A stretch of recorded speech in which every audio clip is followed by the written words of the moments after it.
राणी पुस्तक वाचून काही वेळाने पाणी पिण्यासाठी किचनमध्ये येते. आत्या तिथे असतात त्या तिला पाहून तिला मुद्दाम कामाला लावतात. किचनमध्ये काम करणारी मेड असते, पण राणीला पाहून आत्या मेडला बाहेर जायला सांगतात. आत्याला नाही म्हणू शकली नाही राणी. तिने आत्याने सांगितलेलं काम करण्यास होकार दिला. चपातीचे पीठ मळायला घेतलं, पण लहानपणापासून आश्रमात लहानाची मोठी झालेली तिला स्वयंपाकातलं काहीच येत नव्हतं. ते आत्याला सांगूही शकली नाही. राणी, तू काय करते किचनमध्ये? माधवी किचनमध्ये आलेल्या त्या विचारतात राणीला. राणी, तू का पीठ मळते? तू नको करू, हे सगळं मेड करतील. कुठे गेली सीमा? माधवी मेडचं नाव घेत म्हणाली. आई, नका बोलू त्यांना. आत्यांनी हे मलाच करायला सांगितलंय. जमेल का तुला? माधवी विचारते. जमत तर काहीच नव्हतं तिला, पण खोटं बोलते ती जमेल, कारण नाही म्हणायला नको वाटलं तिला. माधवी ठीक आहे बोलून निघून गेली. तिला वाटलं जमेल राणीला. राणीने पदर कमरेत खोचला आणि कामाला लागली. केस न बांधता मोकळेच होते. त्यातील काही केस गालावर पुढे येत होते. दोन्ही हात पिठाने माखलेले केस मागे करण्यासाठी उलट्या हाताचा वापर करत होती ती. त्यामुळे चेहऱ्याला भरपूर पीठ लावून घेतलेलं तिने. परातीत पीठ कमी, पण राणीच्या कपाळावर, गालावर सर्वत्र पीठ अधिक होतं. पीठ तिला मळता येत नसल्यामुळे आता मात्र ती खूपच परेशान झालेली. ओठ बाहेर काढून लहान मुलीसारखं रडू लागलेली. ती त्यांच्या बेडरूममध्ये आलीच नाही, म्हणून तिला शोधत तो खाली हॉलमध्ये आला. एका मेडला विचारलं त्याने, छोट्या मॅडमना पाहिलंत का कुठे? तिच्याकडून कळलं त्याला ती किचनमध्ये आहे ते. ही काय करते किचनमध्ये? म्हणत तो किचनच्या दाराजवळ येऊन उभा राहिला. समोर आपल्या नाजूक बायकोकडे पाहून गालातल्या गालात हसू लागला. हळूवार पावलं टाकत तिच्या मागून तो आत आला. बराच वेळ तो गुपचूप तिच्या मागून ती काय करते ते पाहत होता. तिला आपल्या मागे कोणी आहे हे कळलंच नाही. ती तिच्याच नादात होती. काही जमत नाही म्हणून वैतागून मागे सरकली आणि त्याच्या छातीला धडकली. आता अचानक मागे कोणाला धडकली म्हणून घाबरून तिने मागे पाहिलं तर तो होता. त्याला पाहून तिला बरं वाटलं. अहो, नाही जमत आहे, क्यूट चेहरा करून हळूच म्हणाली ती. परत गालाला उलटा हात लावून म्हणाली, आत्या येतील पाहायला मी चपात्या केल्या की नाही ते. मला नाही जमल्या चपात्या बनवायला तर आत्या ओरडतील मला. काय करू मी? ती खूपच हक्काने त्याच्याशी बोलत होती. ते पाहून तो खूप खुश होतो. तिला घाबरलेलं पाहून तो म्हणाला, राणी, घाबरू नकोस, मी आहे ना, मी करून देतो तुझं हे काम. पण त्या बदल्यात तू मला काय देणार? अहो, मी काय देणार तुम्हाला? माझ्याकडे तुम्हाला देण्यासारखं काही नाही. तुमच्याजवळ तर सर्वच आहे. तुझ्याजवळ एक गोष्ट आहे, ती तू देऊ शकतेस मला. कोणती गोष्ट? ती विचारते. तो त्याच्या ओठांवर बोट ठेवून, इथे किस कर मला, मग मी देतो तुझं काम करून लगेच. नाही तर खा आत्याचं बोलणं, म्हणाला तो. ती अहो, नाही जमणार मला म्हणाली. ठीक आहे, मी जातो, बोलून तो वळतो. अहो, प्लीज थांबा ना, ती हळूच एकदम मधुर आवाजात बोलते त्याला. तिच्या अहो शब्दांनी तो वेडा होतो. म्हणतो, आधी किस, मग मी तुला मदत करेल. ती काही न बोलता त्याच्याजवळ येते. त्याच्या ओठांवर हळूच ओठ टेकून मागे होते. तो तर तिच्या तसं करण्याने फ्लॅट झालेला. त्याला वाटलंच नव्हतं ती इतक्या लवकर मानेल ते. ती खाली मान घालून त्याच्यासमोर उभी होती. तो फक्त तिच्यासाठी तिच्या ओढीने किचनमध्ये आलेला. यापूर्वी किचनमध्ये त्याने कधीच पाऊल नव्हतं ठेवलं. बिझनेसमध्ये मोठमोठी डील करणारा तो तिच्यासमोर एवढीशीच डील करत होता. एवढ्या छोट्याशा गोष्टींसाठी तिला कन्व्हिन्स करत होता आणि ही आपली वेडी राणी ती लगेच तयार सुद्धा झाली. ती हळूच आता त्याला म्हणते, अहो करताय ना मला मदत? तो भानावर येत हो करतो ना म्हणाला तिला. त्याच्या शर्टच्या बाह्या फोल्ड करत तिच्याजवळ आला. त्याने तिची हनुवटी पकडून तिचा चेहरा वर केला. ती अहो म्हणत दाराकडे पाहते. तिला मनातून भीती वाटत असते. त्यांना कोणी असं एकत्र पाहिलं तर. ती पटकन त्याच्यापासून मागे होते. त्याने हसून तिच्याकडे पाहिलं. परातीत पिठापेक्षा पाणीच जास्त ओतलेलं तिने. ते पाहून तो म्हणाला, राणी, तुला स्वयंपाक करता नाही येत? नाही येत, ती हळूच म्हणाली. अहो, मी कधी केलाच नाही स्वयंपाक. आश्रमात स्वयंपाक करण्यासाठी काही लोक होते. येसू काकीकडे होते मी काही महिने, पण त्यांच्याकडे स्वयंपाक करण्यासाठी बाई होती, ती म्हणाली. तिच्याशी बोलत असताना सराईतपणे त्यांनी पीठ मळलं देखील. चपात्या लाटून शेकवल्या पटकन. अहो, तुम्हाला चपात्या येतात बनवायला आणि मला नाही येत.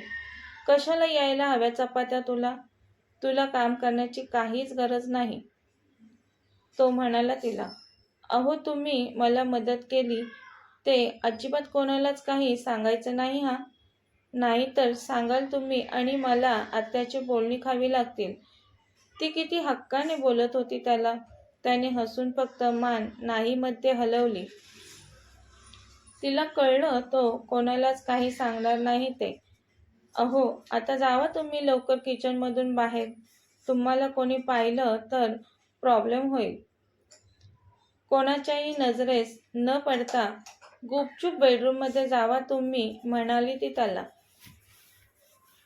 तिच्या अल्लडपणावर त्याने डोक्यावर हात मारून घेतला. राणी, स्वयंपाक झालाय, तूही चल माझ्यासोबत, तो म्हणाला. अहो नको, मी थोड्या वेळाने येते. तुम्ही पुढे जावा. आपल्याला एकत्र पाहिलं तर कळेल सर्वांना तुम्हीच मला मदत केली ते. नाही कळणार. तू चल. राणीसोबत बोलतच तिचा हात पकडून तिला सोबत घेऊन जाऊ लागतो. तेवढ्यात किचनमध्ये आत्या येतात आणि त्या दोघांना किचनमध्ये पाहून सम्राटला आत्या म्हणतात, सम्राट, तू किचनमध्ये काय करतोस? आता ते राणीकडे काम होतं माझं, हिला शोधत किचनमध्ये आलो मी. राणी मात्र आत्याला पाहताच दचकलेली. पण सम्राटने घेतलं सावरून. तो राणीच्या हाताला घट्ट पकडून आत्यासमोरून किचन बाहेर निघून गेला. हॉलमध्ये माधवी असते. ती त्या दोघांना पाहून म्हणते, सम्राट, राणी, या इकडे, या बसा, डिनरची वेळ झालीच आहे आता. जेवण करूनच तुमच्या रूममध्ये जा. घरातले सर्वच जेवणाकरता होते तिथे.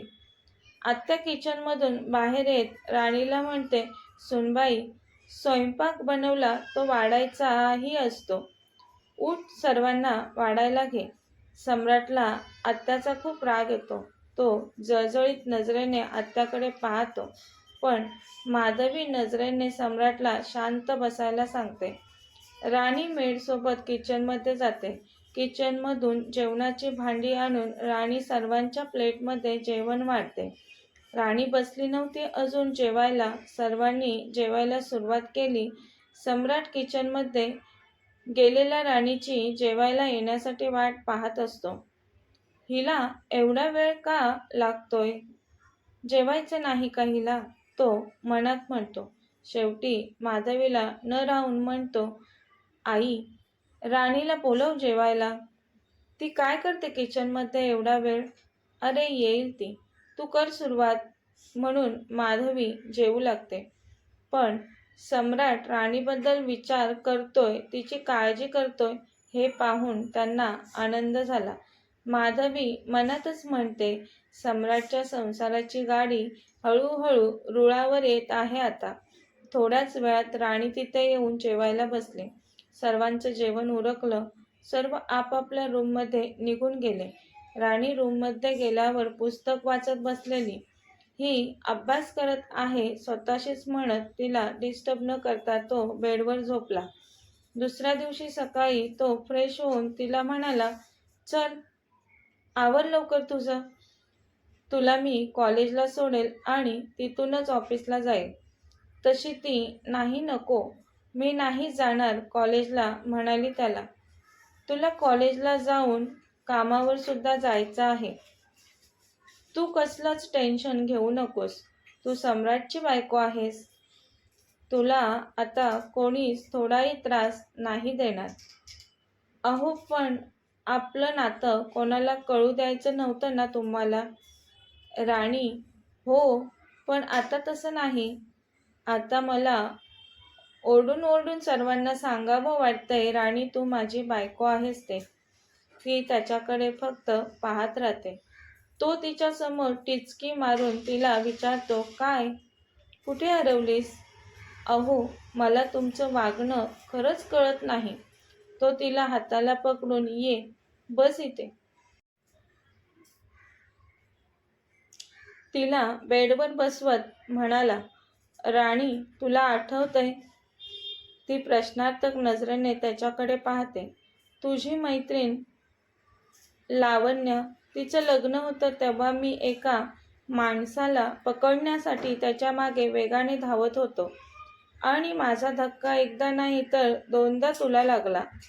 हो आठवतंय मला, ती म्हणाली. त्यावेळेसच मी तुझ्या प्रेमात पडलेलो. काय? ती आश्चर्याने म्हणते. हो हेच खरं आहे. तू खूप आवडलेलीस मला. मी माझं प्रेम लगेच नाही व्यक्त करू शकलो तुझ्याजवळ, पण मी त्या गावातून मुंबईमध्ये आल्यावर तुझा सुंदर चेहरा सतत माझ्या नजरेसमोर यायचा. मला जाणीव झाली तुझ्यावर असणाऱ्या माझ्या प्रेमाची. त्यावेळी मी तुला भेटून विचारणार होतो, माझ्यासोबत लग्न करशील का? मी तुला भेटण्यासाठी तू राहते त्या गावी आलो सुद्धा होतो, पण तू नव्हती तिथे. मी तुझा खूप शोध घेतला. तुझ्या मैत्रिणीच्या घरी जाऊन मी तिला तुझ्याबद्दल सतत विचारत राहिलो, पण ती मला काहीच माहिती नाही असंच सांगत होती. तिने मला तुझं नाव रूपा आहे असं खोटं सांगितलं. माझ्यासोबत खोटं बोलली ती. याची शिक्षा तर मी तिला देईलच. अहो नको, तुम्ही तिला शिक्षा नाही करायची, ती पटकन म्हणाली त्याला. का नाही करायची? ती खोटं बोलली माझ्याशी. मीच तिला सांगितलेलं माझ्याविषयी कोणी काही विचारायला आलं तर काही सांगू नकोस असं. असं का सांगितलं तू तिला? तो विचारतो तिला. त्या गावी राहत असताना माझ्यावर 2 अज्ञात व्यक्तींनी हल्ला केलेला. तेव्हा गावातील काही लोकांनी वाचवलं मला. त्या 2 व्यक्तींच्या तावडीतून सुटका केली माझी त्यांनी. पण यशवंत काकांनी लगेच त्यांची बदली करून घेतली आणि ते पुन्हा मुंबईत आले. त्या अगोदर आश्रमात असतानाही माझ्यावर हल्ला झालेला. यशवंत काका आश्रमात भेट द्यायला यायचे. माझ्यावर हल्ला झाला ते कळताच त्यांनी मला त्यांच्या घरी नेलं. तेव्हापासून मागील 1 वर्ष मी त्यांच्याच घरी आहे. सम्राट काहीतरी विचार करून तिला म्हणाला, राणी तू नको टेन्शन घेऊस. तुझ्यावर कोण हल्ला करत आहे ते मी शोधून काढेल. अहो तुम्हाला मी दुसरीच कोणीतरी मुलगी आहे असं वाटलं म्हणूनच तुम्ही माझं तोंड पाहत नव्हता का? ती न राहून तिच्या मनात केव्हापासून तिला सतावणारा प्रश्न विचारते ती त्याला. हो मला नव्हतं माहीत तुझ्यासोबतच माझं लग्न झालं आहे ते. तुला पाहिलं आणि मी खूप खुश झालो. माझा तर विश्वासच बसत नव्हता तुझ्यासोबत माझं लग्न झालं ते. पण खरं तर हेच आहे, तू माझी बायको आहेस आता. चल निघूयात, कॉलेजला पोहोचायला लेट होईल तुला. ती हो चला म्हणते त्याला. तो तिला कॉलेजला सोडून ऑफिसला निघून जातो. कथेचा पुढील भाग पाहण्यासाठी चॅनलला सबस्क्राईब करा. कथा आवडल्यास लाईक, शेअर आणि कमेंट करायला विसरू नका. कथेचे यापूर्वीचे सर्व एपिसोड प्लेलिस्टमध्ये सेव्ह आहेत. पाहिले नसतील तर कृपया पहा. धन्यवाद.